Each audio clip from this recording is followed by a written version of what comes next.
সংঘর্ষ অগ্নিকাণ্ডের ঘটনার প্রতিবাদে পার্বত্য ৩ জেলায় ডাকা ৭২ ঘণ্টা সড়ক ও নৌপথ অবরোধ কর্মসূচি চলছে।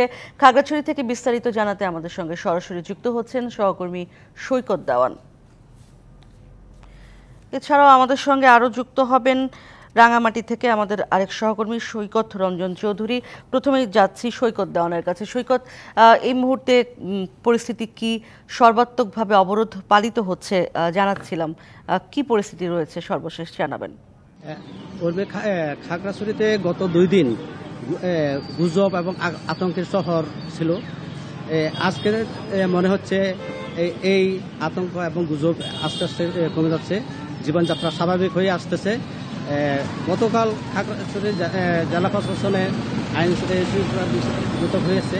ওই বৈঠকে সংশ্লিষ্ট সকলের বিভিন্ন পক্ষ, বিভিন্ন রাজনৈতিক দলের পক্ষ থেকে সবাইকে ধৈর্য এবং সহনশীল হওয়ার জন্য আহ্বান জানানো হয়েছে। আজ আপনি জানেন, আজ 3 উপদেষ্টা খাগড়াছড়ি এবং রাঙ্গামাটি সফরে আসছেন। এখন সবাই তাকিয়ে আছে উপদেষ্টা আসলে কি নির্দেশনা দিয়ে জানে, এই অপেক্ষায় আছেন। আর আপনি জানেন, এই যে খাগড়াছড়ি এবং রাঙ্গামাটির সহিংস ঘটনার প্রতিবাদে ৭২ ঘণ্টা হরতাল সড়ক এবং নৌপথ অবরোধ চলতেছে। খাগড়াছড়ি থেকে সকাল থেকে আমি বিভিন্ন বাস স্টেশন এবং বিভিন্ন কাউন্টারে গেছি, এখনো পর্যন্ত কোনো বাস ছাড়েনি।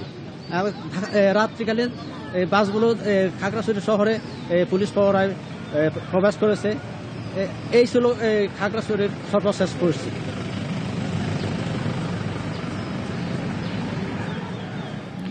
আপনাকে ধন্যবাদ সৈকত দেওয়ান। আমাদের সঙ্গে যুক্ত হচ্ছেন রাঙামাটি থেকে সৈকত রঞ্জন চৌধুরী।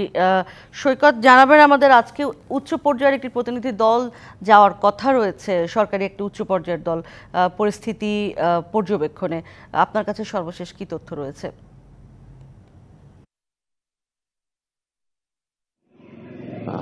উর্মি, আপনি জানেন যে গতকালকে যে রাঙামাটিতে যে ঘটনা ঘটে গেছে, যে 2 পক্ষের সংঘর্ষের ব্যাপক সংঘর্ষ হয়েছে এবং সেই সংঘর্ষে 1 জন নিহত হয়েছে এবং প্রায় শতাধিক আহত হয়েছে, এবং সেটির পর থেকে আইন শৃঙ্খলা পরিস্থিতি নিয়ন্ত্রণে রাখার জন্য 144 ধারা কিন্তু এখনো পর্যন্ত রাঙামাটিতে বহাল আছে। এবং একই সাথে এখানকার যে বাস, ট্রাক এবং বাস, সিএনজি, অটোরিকশা চালক, যে শ্রমিক এবং মালিক সমিতি যারা আছে, তারাও কিন্তু সকল ধরনের পরিবহন ধর্মঘট তারা ডেকেছে অনির্দিষ্টকালের জন্য, যেহেতু তাদের গাড়ি এবং চালকদেরকে মারধর করা হয়েছে, ভাঙচুর করা হয়েছে এমন অভিযোগে।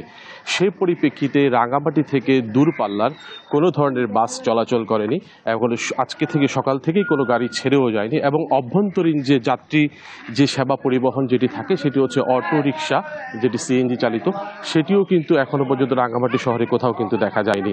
আরেকটি বিষয় হচ্ছে যে এখানকার যে মানুষের মধ্যে যে সংঘাত সেটি হয়তো কমে গেল, জনমনে এখনও আতঙ্ক রয়ে গেছে, এবং কখনো কখনো রাঙামাটি শহরটি গুজবের শহর হিসেবেও পরিণত হচ্ছে।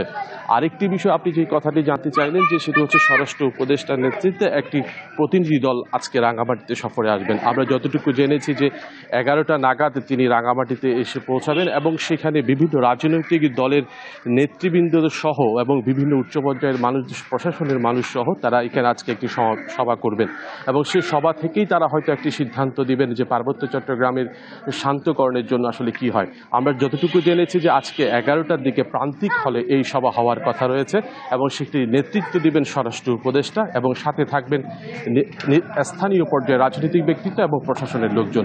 রাঙামাটির পরিস্থিতি এখন সংঘর্ষ না থাকলেও থমথমে অবস্থা বিরাজ করছে, কোনো দূরপাল্লার গাড়ি চলাচল করছে না, এবং পরিস্থিতি এখন অনেকটা শান্ত আছে, এবং সড়কে আইনশৃঙ্খলা বাহিনী যথারীতি টহল দিচ্ছে।